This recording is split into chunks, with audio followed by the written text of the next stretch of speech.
Hello guys, it's Jonathan here doing another Beyblade discussion.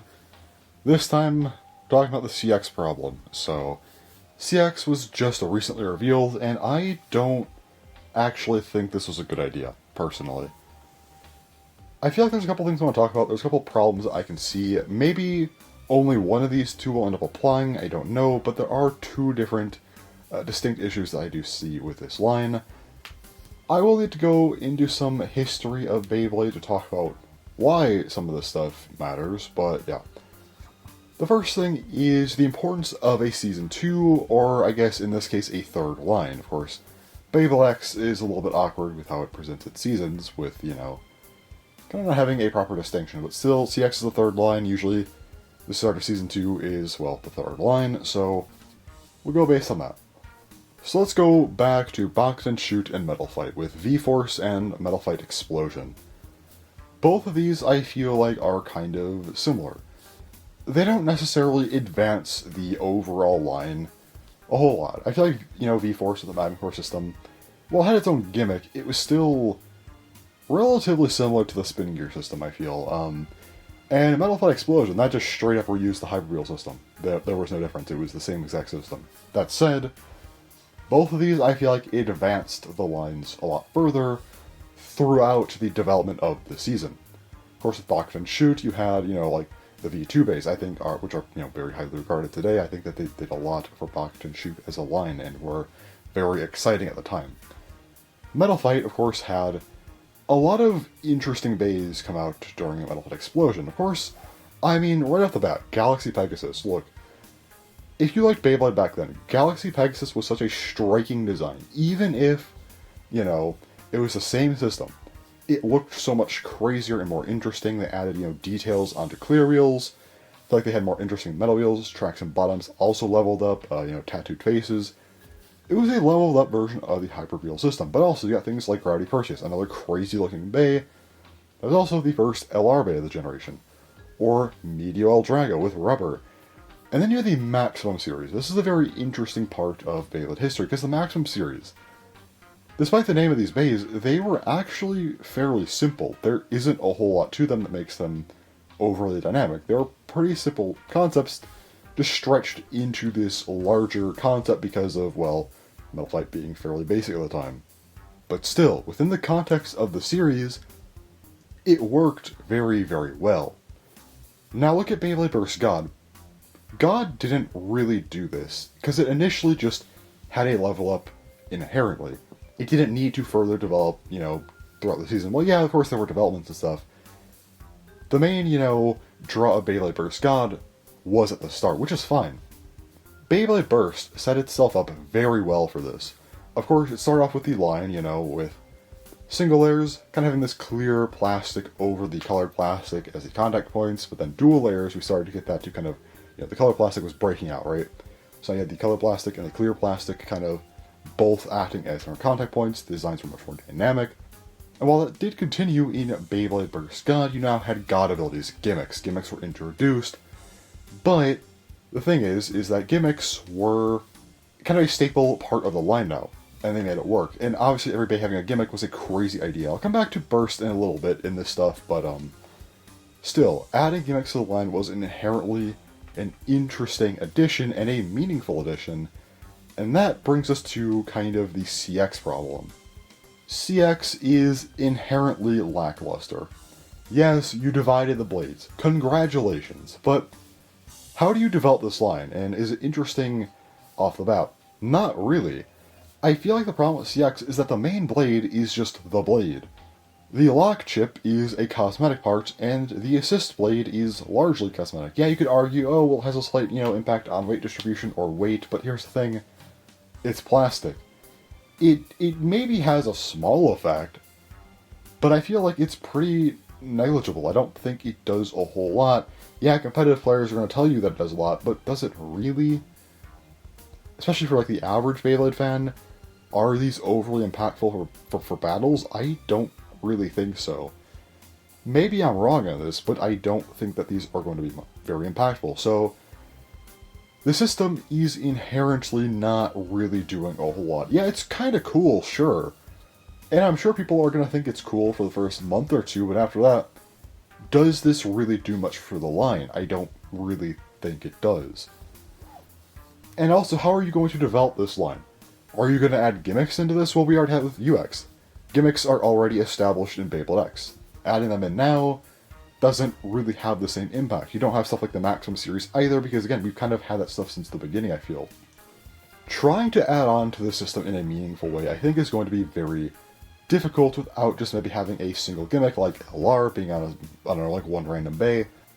You don't really get much out of that, I feel. There's not much you can do to advance the overall line, or make the system seem more interesting as is. At least I don't think so.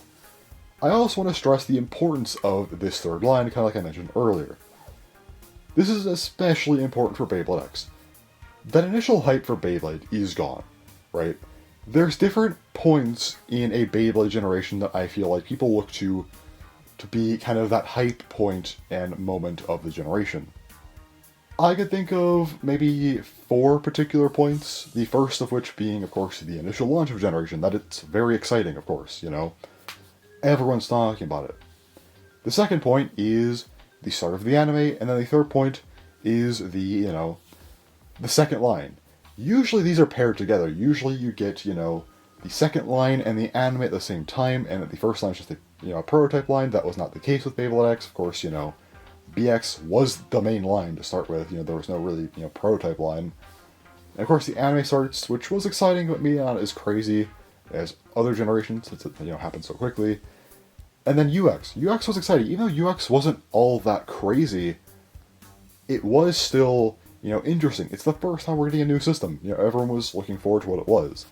And then there's the fourth, you know, big point of, you know, hype, which is the international release of Beyblade.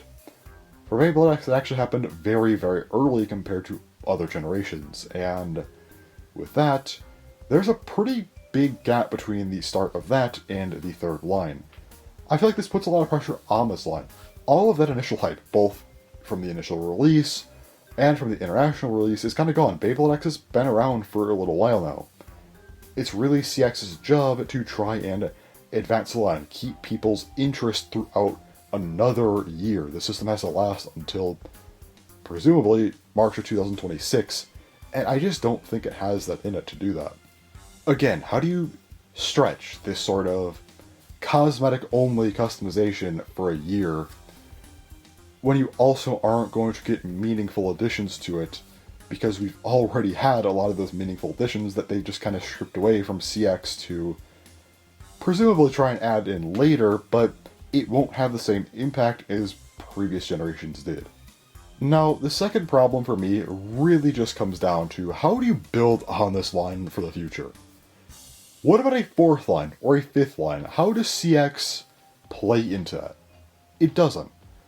So, I talked about this stuff a while ago, right? I talked about, you know, way back in December of 2023 about Beyblade X and likely how it was going to struggle to build onto its system. And then in December of 2024, I talked about what I didn't want to see from CX. I said I didn't want it to be, you know, blades with removable gear chips and removable plastic pieces. That's what CX is. That's what it is, because it's just cosmetic. But also, dividing the blade kind of pigeonholes yourself, because here, it's going to be a lot harder to add in gimmicks to these blades when so much of the surface area has to be, you know, accommodating, you know, lock chips and assist blades. Yeah, the outer edges could be used for that, but there's also a lack of metal on these. I don't know why that is, but trying to fit gimmicks onto these blades I feel like is going to be more challenging than before. Is it possible? Certainly. Maybe the fourth line's going to be like UX plus CX, which I feel like would be so boring, but it's a possibility. But where do you go from there after trying to, you know, add on to the blades for a fourth line? Do you pull a second year of CX? Maybe that's what they're going to do, but does CX have the intrigue to last a second year? Maybe, but it'd be challenging. What do you do? Divide the blade further? Have the main blade split in half? That just seems really difficult. Maybe you could pull a 4D where the main blade does split in half, but it's locked to, you know, accommodating itself. These aren't customizable parts. It's like 4D, where, yeah, it's for mode changes only.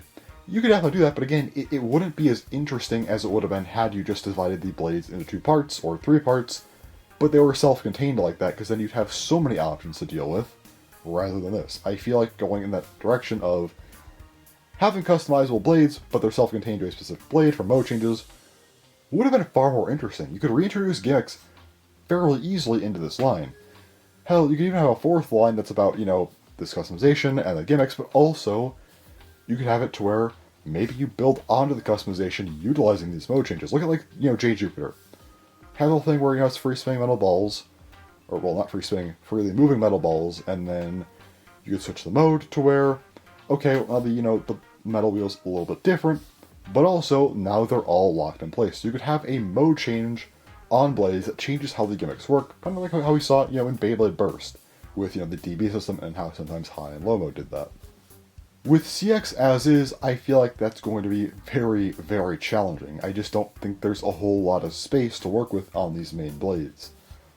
Unless if you make these bays a lot bigger, but I don't want them to do that personally. Also, if these bays get too big or too heavy, I feel like that's going to impede their performance on the extreme line as well, so I think they kind of have to avoid that. The problem is that building onto CX just seems very difficult. Again, you've already divided the blades. Divide them further, I don't really know if you could do that. And also, again, you didn't do it in a meaningful way. You divided it in a way that's just cosmetic only. Are they going to go back on this? Maybe try a different divided system? They could. But I feel like there's a good chance that by the time we get to like a 5th line, they may just have to do like a soft reboot of the line. I think they've kind of pigeonholed themselves. I've been saying this for years, that I think, yeah, they're going to run into problems with this line. I think that they may have to try and, soft reboot the line. Kind of like an HMS or a 0G, and, well, we've seen how that's worked out both of those times, and I'm not sure this would be any different. I think Beyblade Burst got it right. I talked about this before. Single layers, you had the clear part. Dual layers, it's hard to kind of, break out, and then God, you break out further, but also you get God abilities. Chosets adds metal. You can maybe argue if that was a good thing, but still, it added something on without taking away previous things about, the previous lines. And then in GT, all the way, as the 5th line is when you divided the layers. Now you had chips, weights, and bases, which I feel like these divided parts had much more of an impact on battle than CX does. After this, I do feel like there's a bit of a split between Sparking and DB. DB kind of adds on, high and low mode. It changes up how, modes can work via this, and then, and also how gimmicks work. Whereas Sparking, you kind of get the whole chassis system. These almost feel like split evolutions of the GT system, but I think that was a testament to how Beyblade Burst was designed to be, in my opinion, very modular and very easy to kind of change up how you might want to create a system without uprooting the foundations of the Burst system, while also, kind of making the same sort of concept different, and I think they did that very well. Can CX do something like this? I don't know. The fact that they've already divided the blades, I think, is a bad sign. I don't know where you really go from here. And that's why I kind of think this is a misstep. I just don't see there being great ways to fully expand upon the system, nor do I even think CX is going to hold people's interest properly throughout this next year. There's a decent chance that I'm wrong. There's a good chance that they actually do develop CX in a meaningful way that I'm not thinking of. Or maybe they have a 4th, a 5th, a 6th line ready to go that are all really cool and interesting. I just don't know. I'm one person. I'm an observer. I don't do design stuff. I don't design things. I don't know what I'm talking about with that kind of stuff. I don't, I'm not I didn't go to college for that, alright? So I don't know everything that Talker told me is going on. There's also, a whole team of people, so they may have a good idea on how to advance the line, but just observing this as someone who, likes Beyblade, I'm just noticing some patterns from previous generations that I feel like aren't good. I don't think that this was a good plan. I think that dividing the blades, or layers from bursts, whatever, you run into some problems that can be hard to, deal with, and I don't know if X and its kind of base system actually has the means to deal with those problems effectively. That's my whole rant on CX and why I don't really like it. It's not terrible or anything. It's cool, sure. I mean, customizable blades, great. I just don't think it has that longevity in it, nor do I think that it can really be built upon a lot of times. A fourth line is certainly possible, maybe a fifth at best, but I don't see a sixth line personally. And I think a fifth line's honestly pretty unlikely too. At least if it were to build upon the system, and not just be a soft reboot. So anyways, that's all I gotta say. Let me know if you agree or disagree with what I said. This seems like it'll probably be a pretty disagreeable video, I think, because I know CX has a lot of hype right now, but I just want to get my thoughts on that. I don't think it was a great idea. I think it's a misstep. So, again, let me know what you think, but that's all for me. So, thanks for watching, and bye-bye.